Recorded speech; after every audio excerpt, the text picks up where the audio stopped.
بسم اللہ الرحمن الرحیم۔ اللہ پاک آپ سب کو ایمان اور صحت کی بہترین حالت میں رکھے اور آپ کی طرف بڑھنے والے ہر شر کو خیر میں بدل دے۔ ہمارا ٹاپک تھا کربلا سے پہلے کربلا کے بعد، اس کا پارٹ 1 آپ نے جو سن لیا ہے۔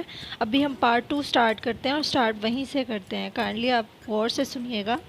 جزاک اللہ خیر۔ سٹارٹ کرتے ہیں، ٹاپک کی طرف بڑھتے ہیں۔ 55 سال کی عمر میں امام حسین جو ہے مدینہ چھوڑ رہے ہیں۔ نبی کے دربار میں التجا ہے۔ مدینہ شریف میں یزید کا ایسا دور تھا کہ امام حسین نے بہتر جانا کہ اپنے اہل خانہ کے ساتھ مکہ چلے جائیں۔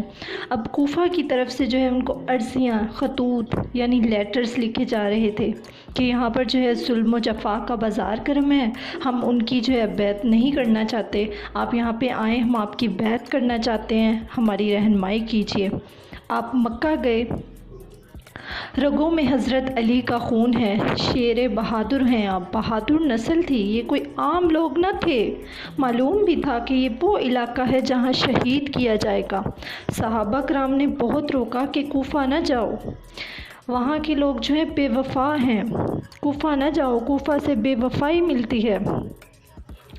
تو آپ کو فرمایا گیا کہ آپ وہاں نہ جائیں، آپ کے ساتھ ظلم کیا جائے گا۔ تو آپ فرماتے ہیں، تو آپ نے کہا کہ اگر قیامت کے روز لوگ اللہ کی بارگاہ میں کھڑے ہو گئے کہ ہم نے تو امام کو خطوط لکھے تھے، لیٹرز لکھے تھے کہ آپ یہاں آئیں، ہم آپ سے بیعت کریں گے، ہماری رہنمائی کیجیے، تو میں کیا جواب دوں گا؟ تو انہوں نے سچویشن دیکھنے کے لیے حضرت مسلم بن عقیل کو روانہ کیا کہ آپ وہاں پہ دیکھیں کہ سچویشن کیا ہے، آپ وہاں پہ جائیں، پتہ تو کریں کہ کوفہ میں کیا چل رہا ہے، کوفہ کے کیا حالات ہیں۔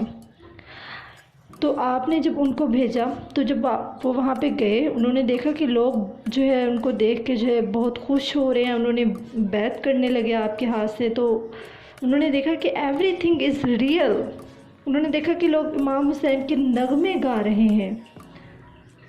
تو انہوں نے یہ سب دیکھ کے بےتاب ہو کر خط لکھ دیا کہ آپ بھی آ جائیں۔ تب جو ہے نا اس دور میں یہ فون نہیں ہوتے تھے، phone, fax, S M S تو ہوتے نہیں تھے کہ ہم نے یہاں سے کیا تو ایٹ دا اسپاٹ جو ہے ریسیو ہو گیا، ایسا نہیں ہوتا تھا، پراپرلی خط بھیجا جاتا تھا۔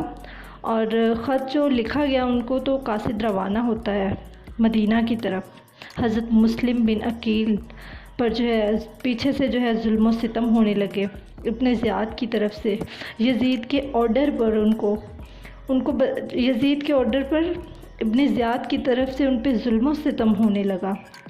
بتایا جاتا ہے کہ بڑا زبردست ظلم ہوا کہ اس طرح قید کیا گیا کہ وہ سارے لوگ جو آگے پیچھے بیعت کر رہے تھے، کہ ایک دفعہ وہ امامت کروا رہے تھے، نماز پڑھی جا رہی تھی تو امامت کروا رہے تھے، جب انہوں نے اسلام پھیرا تو پیچھے دیکھا کہ کوئی متقی نہیں تھا، ایک امام ہے اور صفے خالی۔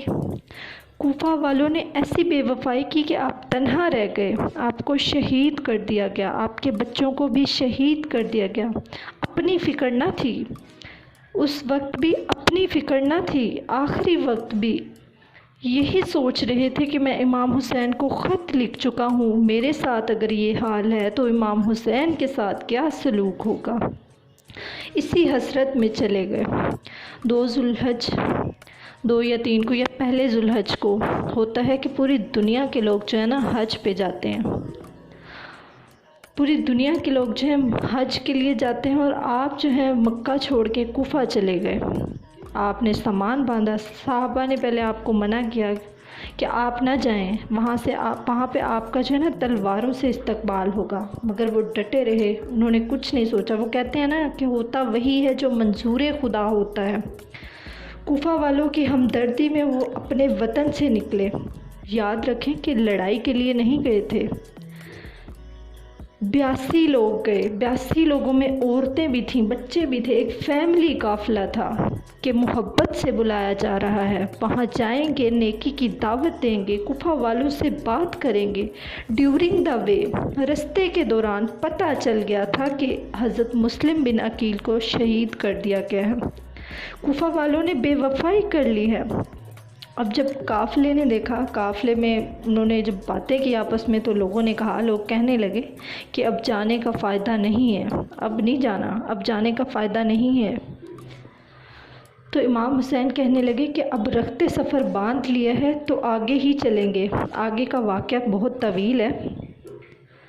تو یہ میں اسی میں بیان نہیں کر سکتی اور بہت ساری تفاصیل ہیں، اب آپ آگے سنیں گے، لیکن میں چاہتی ہوں کہ کربلا کے پہلے اس ٹاپک میں جو واقعات ہے نا، جو کربلا کا دن ہے، اس سے ہمیں کیا سبق لینا ہے، ان چیزوں کو کور کرنے کی کوشش کر رہی ہوں۔ اب جب آپ وہاں پہنچے تو حر 1000 کی فوج میں آپ کو انٹرسیپٹ کرنے کے لیے آیا، آپ کو روکنے آتے ہیں، اور اس وقت وہ یزید کی فوج میں ہوتے ہیں، مگر امام سے بھی محبت ہے، امام سے بھی عقیدت ہے، محبت بھی ہے، عقیدت بھی ہے۔ امام حسین جب امامت کراتے تھے نا، تو امام حسین کے پیچھے کھڑے ہو کر نماز پڑھتے تھے، سبحان اللہ۔ مگر ابن زیاد کو پتہ لگا تو انہوں نے 22,000 کا لشکر بھیج دیا۔ ناظرین ذرا سوچئے کہ یہ تاریخ یہ تاریخ 82 فیملی ممبرز ہیں، اس لڑائی میں 82 فیملی ممبرز ہیں، جس میں بچے، عورتیں، اور ان کے مقابلے میں 22,000 کا لشکر۔ یعنی یزید جانتے تھے کہ یہ علی کا خون ہے، یہ شیر خدا کی اولاد ہے، یہ چند لوگوں سے کنٹرول نہیں ہوں گے۔ 22,000 کا لشکر، اور 22,000 کا لشکر ہے، پانی بند کر دیا گیا، بھوکا پیاسا رکھا گیا، بچوں کو تکلیف میں ڈال دیا، اور ایسی تکلیف دی ان کو بھوکا پیاسا رکھا گیا۔ آپ ایسی بھوک کے عالم میں، ایسی پیاس کے عالم میں 10 محرم کا دن آ گیا، سن 61 ہجری ہے، 10 محرم کو، اس منظر کو 10 محرم کا دن ہے، سن 61 ہجری ہے، 10 محرم کو۔ ناظرین میں یہ سوچ رہی ہوں کہ آسمان نے یہ منظر کیسے دیکھا، اور اس زمین نے یہ منظر کیسے دیکھا،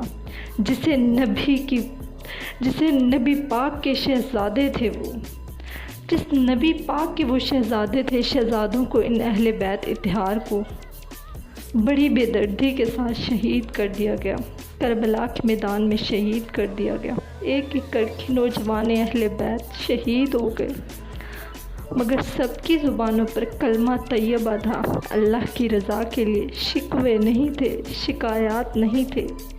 سب جانتے تھے کہ آج شہید ہو رہے ہیں، سب جانتے تھے کہ آگے جا کے استقبال ہوگا، سب جانتے تھے کہ جنت کی تیاری ہو رہی ہے، سب جانتے تھے اللہ پہ یقین ہے، اللہ کے وعدوں پہ یقین ہے۔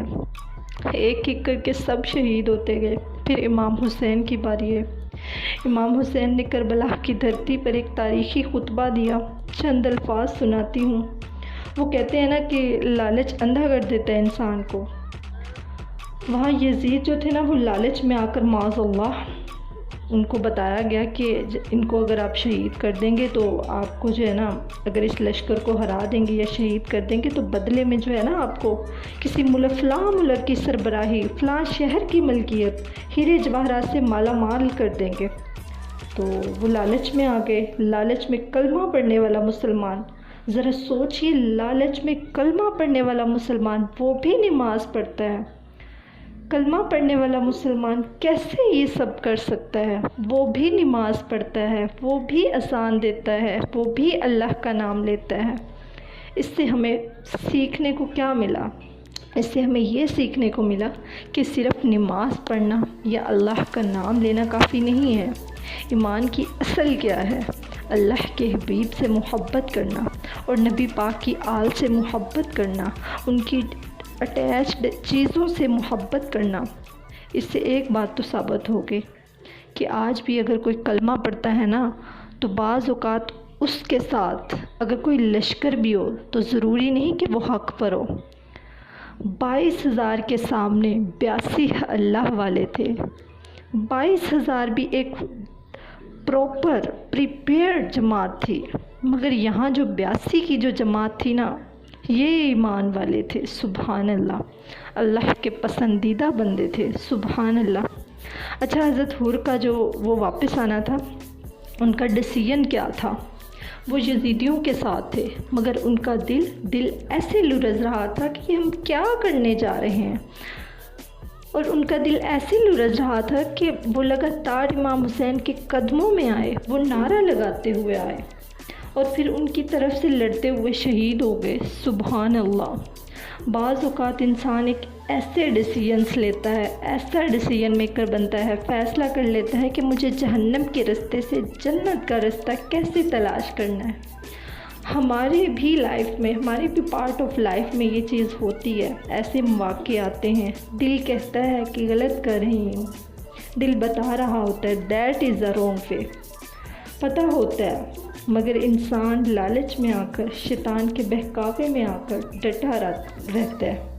اچھے لوگ تو وہ ہیں جو فیصلہ کرتے ہیں کہ مجھے جہنم سے جنت کا رستہ کیسے طے کرنا ہے، کہ مجھے اللہ کی نافرمانی کے رستے سے فرما برداری کی طرف کیسے آنا ہے۔ وہ کہتے ہیں نا کہ حضرت حر نے کیا کہا، یہ نعرہ حر کا تھا کہ جس وقت فوجیں شام سے نکلا کہ دیکھو یوں نکلتے ہیں جہنم سے خدا والے، کہ جس وقت فوجیں شام سے نکلا کہ دیکھو یوں نکلتے ہیں جہنم سے خدا والے، ہزاروں میں 72 تھے تن خدا والے، ہزاروں میں 72 تھے تن خدا والے، حقیقت میں خدا ان کا تھا اور وہی تو تھے خدا والے۔ سبحان اللہ۔ پھر انہوں نے خطبہ دیا جو ان کے چند الفاظ تھے، بھوکے پیاسے تھے، وہ آمنے سامنے ان کو شہید کیا جا رہا، خون کی ندیاں بہائی جا رہی ہیں، تکلیف کا یہ عالم، مگر اس وقت بھی وہاں بھی نیکی کا پیغام۔ سبحان اللہ۔ اس وقت بھی ان کو اپنی جان کی نہیں تھی۔ امام حسین فرماتے ہیں کہ خون ناحق حرام اور غضب الہی کا موجب ہے۔ میں تمہیں آگاہ کرتا ہوں کہ تم اس گناہ میں مبتلا نہ ہو۔ میں نے کسی کو قتل نہیں کیا، کسی کا گھر نہیں چلایا، کسی پہ حملہ نہیں کیا۔ اگر تم اپنے شہر میں میرا آنا نہیں چاہتے ہو تو مجھے واپس جانے دو۔ مجھے تم سے کسی چیز کی طلبگار نہیں، تمہارے در پہ آزار نہیں، تم کیوں میری جان کے در پہ ہو؟ تمہارے در پہ آزار نہیں، تم کیوں میری جان پہ در پہ ہو؟ تم کس طرح میرے خون کے الزام سے بری ہو سکتے ہو؟ تم روز محشر میرے خون کے الزام سے بری نہیں ہو سکتے ہو۔ تمہارے پاس میرے خون کا کیا جواب ہوگا؟ اپنا انجام سوچو، اپنی آخرت پہ نظر ڈالو، پھر یہ بھی سوچو کہ میں کون ہوں۔ میں بارگاہ رسالت کے نبی پاک کے جگر کا ٹکڑا ہوں۔ میرے والد کون ہیں؟ بارگاہ رسالت کے بارے میں سوچو تو صحیح، میرے والد کون ہیں؟ میری والدہ کون ہیں؟ میری والدہ کس کی لختے جگر ہیں؟ میں انہی بطول زہرا کا بیٹا ہوں جن کے پل صراط سے گزرتے وقت عرش سے ندا جائے گی کہ اہل محشر اپنی آنکھوں کو جھکاؤ، اہل محشر اپنے سروں کو جھکاؤ۔ خاتون جنت پل صراط سے 70,000 حوروں کو لے کر گزرنے والی ہیں۔ سبحان اللہ۔ میں وہی ہوں جس کی محبت کو نبی نے اپنی محبت سمجھایا، میں وہی ہوں جس کی محبت کو نبی نے اپنی محبت جانا۔ میرے فضائل تم کو معلوم ہیں، میرے حق میں جو احادیث ہیں تمہیں وہ معلوم ہیں، تم بے خبر نہیں ہو۔ اب ذرا غور کیجئے کہ ایسا خطبہ ہو اور ایمان والوں کے دل نہ لرزیں۔ تو آج بھی جو ہے نا، لوگ خطبہ سننے کے بعد بھی چاروں طرف سے تلواروں میں ان کو گھرا ہوا، اور گھرانہ نواسا اکیلا، لوگوں نے ان کو گھیرا ہوا ہے اور نواسا اکیلا۔ اور اگر دل میں ذرا سا بھی ایمان ہوتا نا تو وہ لوگ تلواریں گرا کر ان کے آگے ہاتھ جوڑ کر گر جاتے، مگر آگے سے ان ظالموں کا کیا جواب تھا؟ انہوں نے جواب دیا کہ ہمیں تمہارے جو فضائل ہیں نا، ہمیں تمہارے فضائل معلوم ہیں، مگر اس وقت یہ مسئلہ زیر بحث نہیں ہے۔ آپ جنگ کے لیے کسی کو میدان میں بھیجیے اور گفتگو اپنی ختم کیجیے۔ تو حضرت امام حسن نے فرمایا کہ میں تمام حجتیں ختم کرنا چاہتا ہوں تاکہ میں یہ جنگ جو ہے نا دفع کرنے کی میری طرف سے کوئی تدبیر نہ رہ جائے۔